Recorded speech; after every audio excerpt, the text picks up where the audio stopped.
আসসালামু আলাইকুম। এমএস ওয়ার্ডের আজকে চতুর্থ পার্টে আমরা চলে আসছি। আজকে আমরা দেখব ইনসার্ট যে মেনু রয়েছে, এই মেনুর মধ্যে যে অপশনগুলো রয়েছে এই অপশনগুলোর কাজ। কিন্তু এই অপশনগুলোর কাজ এত বেশি যে একটি ভিডিওতে কমপ্লিট করা সম্ভব নয়। এ কারণে আমরা পার্ট বাই পার্ট আপলোড করব, যেমন 4.1, 4.2, 4.3, 4.5 এরকমভাবে আমরা আপলোড করব। চলুন আমরা আর কথা না বাড়িয়ে ইনসার্টের মধ্যে যে অপশনগুলো রয়েছে সেই অপশনগুলোর কাজ আমরা দেখে নিই। তো প্রথমেই আমরা দেখব আমরা কীভাবে এমএস ওয়ার্ডটা ওপেন করতে হয়। সো প্রথম ভিডিওতে আমরা কিন্তু দেখিয়েছিলাম। সো এখানে আমাদের বাংলা টেক্সট নামে একটি ফোল্ডার একটি ডকুমেন্ট রয়েছে। সো এটিতে আমরা ডাবল ক্লিক করলে কিন্তু এটা ওপেন হয়ে যাবে। সো ওপেন হওয়ার পর আমরা ইনসার্টে চলে যাব। ইনসার্টে যাওয়ার পর প্রথমে আমরা পেয়ে যাব কভার পেজ। সো কভার পেজটা কি? আসলে আমরা যখন কোনো লাইব্রেরি থেকে বই কিনে আনি আমরা দেখি যে প্রথমে কিন্তু একটি কভার থাকে। সো সেটি হচ্ছে কভার পেজ। সো আমরা যদি কোনো কভার পেজ ব্যবহার করতে চাই তাহলে কি করতে হবে? ফটোশপ থেকে কভার পেজটা তৈরি করে এনে এখানে বসাতে হবে। কিন্তু এখানে আমরা কভার পেজ নামে একটি অপশন পেয়ে যাব, যার সাহায্যে আমরা খুবই সহজে কিন্তু আমরা কভার পেজটি এখানে ব্যবহার করতে পারবো। তো কভার পেজে আমরা ক্লিক করছি। ক্লিক করার পর অনেকগুলো কভার পেজের ডিজাইন আমরা দেখতে পাচ্ছি। সো এখান থেকে যে কোনো আমরা একটি সিলেক্ট করে নিচ্ছি। সো প্রথমে কিন্তু আমাদের এই কভার পেজটি বসে গেছে।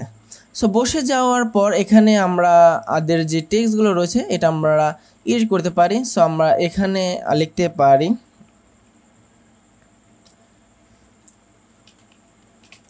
Bangla IT book. সো এখানে আমরা এটা লিখে দিলাম। তো এখানে কিন্তু এটা বসে গেছে। সো আমরা এখানে যতগুলো টেক্সট আছে সবগুলো কিন্তু আমরা কি করতে পারবো? এডিট করতে পারবো। এডিট করে আমরা একটি কভার পেজ তৈরি করতে পারবো। সো গেল কভার পেজের কাজ। পরবর্তী যে অপশনটি রয়েছে সেটা হচ্ছে ব্ল্যাঙ্ক পেজ। সো ব্ল্যাঙ্ক পেজের কাজ হচ্ছে আমরা একটু স্ক্রল ডাউন করলে আমরা কিছু বাংলা লেখা দেখতে পাচ্ছি। সো এখানে আমরা চাচ্ছি যে আমাদের যে প্রথম পেজটি রয়েছে বাংলা লেখা এবং যে দ্বিতীয় পেজটি রয়েছে এই প্রথম এবং দ্বিতীয় পেজের মাঝামাঝি আমাদের একটা ব্ল্যাঙ্ক পেজ আনতে হবে বা আমাদের প্রয়োজন। সো আমরা কীভাবে আনবো? সো আমি একটু জুম আউট করে নিচ্ছি, সো আমাদের বুঝতে সুবিধা হবে। সো আমরা চাচ্ছি আমাদের যে এই পেজটা রয়েছে এবং এই পেজটা এই দুইটা পেজের মাঝামাঝি একটি সাদা পেজ আনতে। সো আমরা কি করব? তার জন্য প্রথম যে পেজটি রয়েছে এটার নিচে আমরা মাউসের কার্সারটি রেখে আমরা যখন ব্ল্যাঙ্ক পেজে ক্লিক করব তখন দেখব যে এই দুইটা পেজের মাঝামাঝি আমাদের একটি ব্ল্যাঙ্ক পেজ কিন্তু চলে এসেছে। আমাদের এই পেজ এবং এই যে পেজটা ছিল এই দুইটা পেজের মাঝামাঝি একটি ব্ল্যাঙ্ক পেজ চলে এসেছে। সো আমি আবার 100% করে নিচ্ছি। এবং এই ব্ল্যাঙ্ক পেজটা যদি আমরা ডিলিট করতে চাই তাহলে কীভাবে ডিলিট করব? আমরা এইখানে মাউসের কার্সারটি রেখে আমরা যদি ব্যাক স্পেসে ক্লিক করি তাহলে কিন্তু এই ব্ল্যাঙ্ক পেজটি আবার ডিলিট হয়ে যাবে। সো আমরা আবার ইনসার্টে চলে যাচ্ছি। পরবর্তী যে অপশনটি রয়েছে সেটা হচ্ছে পেজ ব্রেক। সো পেজ ব্রেকের কাজটি হচ্ছে আমরা চাচ্ছি যে আমাদের যে বাংলা লেখাটা রয়েছে এই লেখাটার এই যে উল্লেখযোগ্য হচ্ছে এখান থেকে আমরা যে ইনফরমেশন রিসোর্স শেয়ার যে কথাটি রয়েছে অর্থাৎ এইখান থেকে এই কথাটার মাঝে আমরা পেজ ব্রেক করতে চাচ্ছি।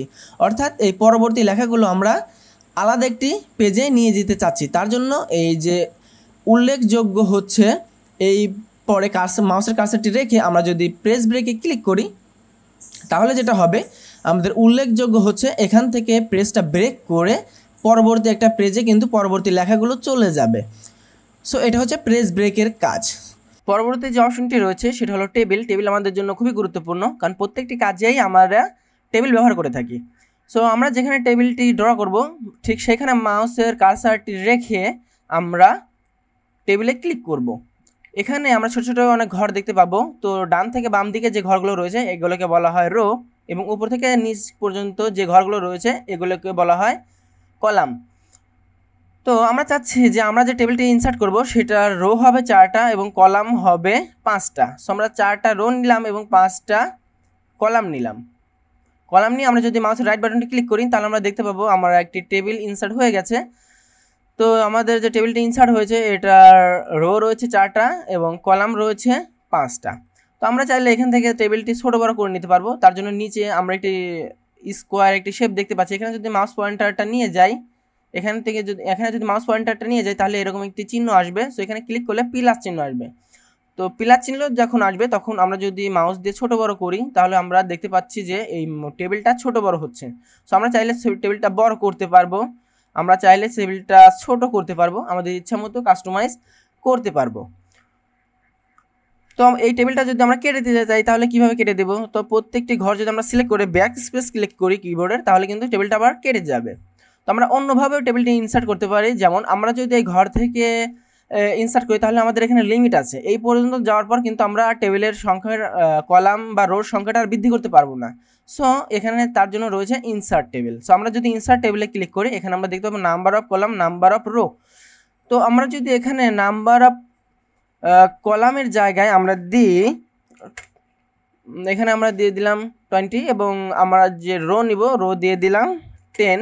এবার যদি আমরা ওকেতে ক্লিক করি তাহলে আমরা দেখতে পাবো আমাদের একটি টেবিল ইনসার্ট হয়েছে যার কলাম রো রয়েছে 10টি এবং কলাম রয়েছে 10টি এবং রো রয়েছে 20টি। আচ্ছা, এভাবে কিন্তু আমরা কলাম ইনসার্ট করতে পারি। সো এই কলামটা কেটে দেওয়ার জন্য প্রত্যেকটি ঘর আমরা সিলেক্ট করে ব্যাক স্পেস ক্লিক করলে এই টেবিলটা কিন্তু কেটে যাবে। পরবর্তীতে যে অপশনটি রয়েছে সেটা হচ্ছে ড্র টেবিল। সো ড্র টেবিলের মাধ্যমে আমরা টেবিল ড্র করতে পারি। যেমন আমরা যদি ড্র টেবিলে ক্লিক করি তাহলে কিন্তু আমাদের কলমের মতন একটি আইকন আসবে। এখান থেকে যদি আমরা ইচ্ছা করি আমরা কি করতে পারবো? টেবিল অঙ্কন করতে পারবো। সো এইভাবে আমরা কি করতে পারি? টেবিল অঙ্কন করতে পারি, আমাদের ইচ্ছা মতো টেবিল অঙ্কন করতে পারবো এইভাবে। সো ড্র টেবিলের আরেকটি কাজ রয়েছে, যেমন দেখাই। টেবিল থেকে আমরা যদি একটি টেবিল নিই, এরকম একটি টেবিল নিই, এখন আমরা চাচ্ছি যে এখানে আমাদের একটি ঘর প্রয়োজন অতিরিক্ত, তার জন্য আমরা ড্র টেবিল থেকে আমরা এভাবে টেবিল কিন্তু ড্র করতে পারবো। এভাবে আমরা টেবিল আমাদের ইচ্ছা মতো ড্র করে নিতে পারবো। এভাবে আমাদের ইচ্ছা মতো টেবিল ড্র করতে পারবো। সো এটা হচ্ছে ড্র টেবিলের কাজ। পরবর্তী অপশনটি যেটা রয়েছে সেটা হচ্ছে কনভার্ট টেক্সট টু টেবিল। তো এটার কাজ হচ্ছে আমরা যদি টেবিলের মধ্যে কোনো কিছু লিখি, আইটি সলিউশন বিডি, আমরা যদি এই টেবিলের মধ্যে এটা লিখি, সো আমরা টেবিলটা একটু বড় করে দিচ্ছি। সো আমরা চাচ্ছি যে এই যে টেবিলের মধ্যে আমরা একটি টেক্সট লিখলাম, এই টেক্সটের চারিপাশে আবার একটি আমরা বর্ডার দিব বা টেবিল দিব। তার জন্য কিন্তু আমরা যেটা করতে পারি, আমরা টেক্সটটা সিলেক্ট করে নিতে পারি। এখন আমরা যদি কনভার্ট টেক্সট টু টেবিল দিই, এখানে ওকে প্রেস করি, তাহলে দেখব যে এই যে টেবিল রয়েছে এই টেবিলের মধ্যে কিন্তু আরেকটি টেবিল আমরা নিতে পারতেছি। পরবর্তী যে অপশনটি রয়েছে সেটা হচ্ছে এক্সেল স্প্রেডশিট। তার জন্য আমরা এই টেবিলটা কেটে দেবো। তার জন্য উপরে যে প্লাস চিহ্নটি রয়েছে এখানে ক্লিক করে আমরা যদি ব্যাক স্পেসে ক্লিক করি তাহলে কিন্তু এই টেবিলটা কিন্তু কেটে যাবে। এরপর হচ্ছে এক্সেল স্প্রেডশিট। সো এটার কাজ হচ্ছে আমরা যদি এখানে ক্লিক করি তাহলে আমাদের এক্সেলের একটি উইন্ডো চালু হবে। এখানে আমরা লেখালেখি করতে পারবো। যেমন আমি যদি এখানে লেখালেখি করি 01, 02, 03, 04, 05 এরকম লেখালেখি করি এবং বাইরে একটা ক্লিক করি, তাহলে দেখতে পাচ্ছি এক্সেলের যে শিটটা রয়েছে সেটা কিন্তু আমাদের মাইক্রোসফট ওয়ার্ডে বসে গেছে। সেটা যদি আমরা কাস্টমাইজ করতে চাই তাহলে আবার ডাবল ক্লিক করব, এটা ওপেন হবে। এখন আমরা এখান থেকে আমরা কাস্টমাইজ করে নিতে পারবো। যদি চাই যে আমরা এখানে বর্ডার দেবো তাহলে আমরা এইগুলোকে সিলেক্ট করে এখান থেকে আমরা যদি এল বর্ডারে ক্লিক করে দিই, এল বর্ডার, তাহলে কিন্তু এটার বর্ডার ক্রিয়েট হয়ে যাবে। এখন যদি আমরা বাইরে ক্লিক করি তাহলে কিন্তু এটা আমাদের মাইক্রোসফট ওয়ার্ডে বসে যাবে।